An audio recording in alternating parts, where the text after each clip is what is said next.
20 mil mortos. É muita gente, né?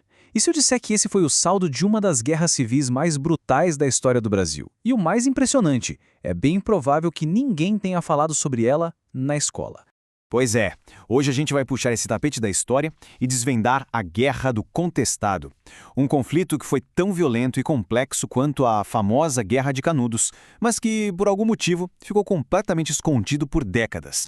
Então, vamos situar a história. A gente está falando de um período entre 1912 e 1916. Enquanto o mundo lá na Europa vivia aquela tensão que levaria à Primeira Guerra Mundial, aqui no Brasil, bem no sul, uma guerra de guerrilha violentíssima explodia no meio do sertão.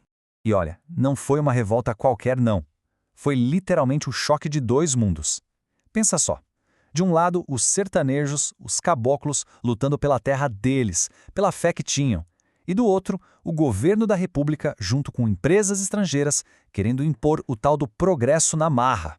Tá, mas como é que esse barril de pólvora explodiu? Para entender isso, a gente precisa olhar para três coisas que são a chave de tudo: a disputa pela terra, a chegada de um trem e a tensão social que tudo isso acabou gerando. E o palco de tudo isso foi essa região aqui. O nome já entrega o jogo, né? Contestado. Era uma área que tanto o Paraná quanto Santa Catarina diziam que era deles. E não era pouca coisa não. Uma terra gigante, cheia de riqueza, principalmente madeira e erva mate. O problema? Morava ali uma galera completamente esquecida pelo governo. Aí, de repente, chega o progresso. E ele veio na forma de uma ferrovia. Uma empresa gigante americana, a Brazil Railway Company, conseguiu a licença para construir uma linha de trem que ia ligar São Paulo ao sul. A promessa, claro, era aquela de sempre: modernidade e desenvolvimento. Só que, e quando a obra acabou? Bom, esse número aqui já conta boa parte da história. 8 mil. 8 mil trabalhadores que tinham vindo de vários cantos do país foram simplesmente demitidos e largados lá, no meio do nada. Sem trabalho, sem terra, sem ter para onde voltar. E aqui está o ponto central da coisa toda, sabe? O custo humano desse progresso foi gigantesco. Porque a empresa não só construiu o trem, ela ganhou uma faixa de terra de 15 quilômetros de cada lado da linha. O resultado? Milhares de famílias de caboclos, que estavam ali há gerações, foram expulsas. Aí uma outra empresa do mesmo grupo montou a maior serraria da América Latina e devastou as florestas. E a terra que ficou limpa, venderam para colonos que vinham da Europa. E para os moradores originais, sobrou absolutamente nada. Então, imagina só o cenário: desespero, injustiça, gente sem terra, sem rumo. É nesse caldeirão que a revolta começa a ganhar um ar religioso, místico.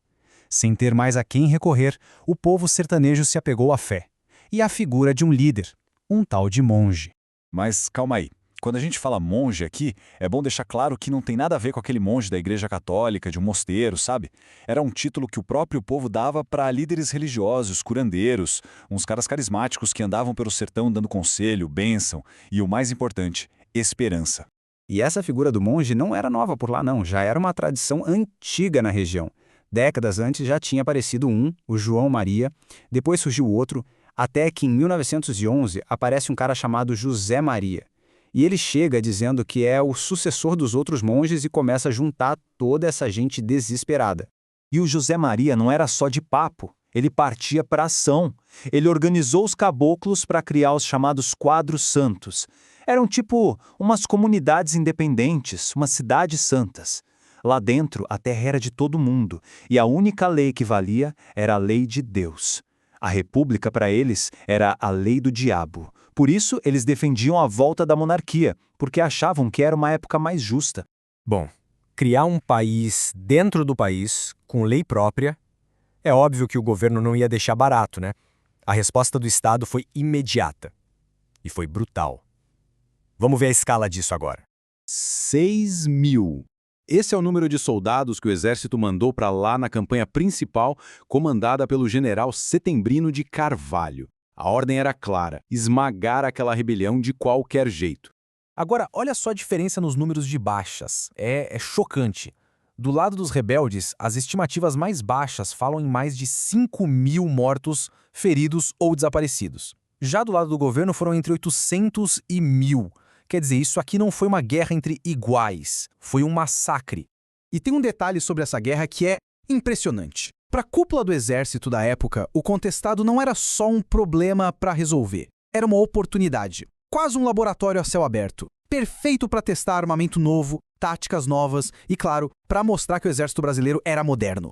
E essa vontade de ser moderno nos leva a um momento histórico. Foi ali, na Guerra do Contestado, que pela primeira vez em toda a América Latina, a aviação militar foi usada em combate. O exército importou uns aviões franceses para fazer reconhecimento da área e, quem sabe, até bombardear os acampamentos dos rebeldes.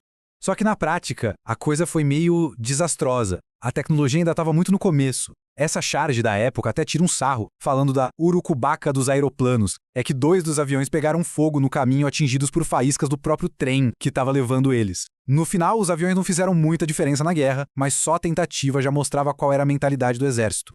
Aí fica a pergunta, né? Uma guerra que matou milhares de pessoas, que teve o primeiro uso de avião em combate no continente, como é que um negócio desse tamanho foi parar no limbo da história? Como é que a gente simplesmente esqueceu disso?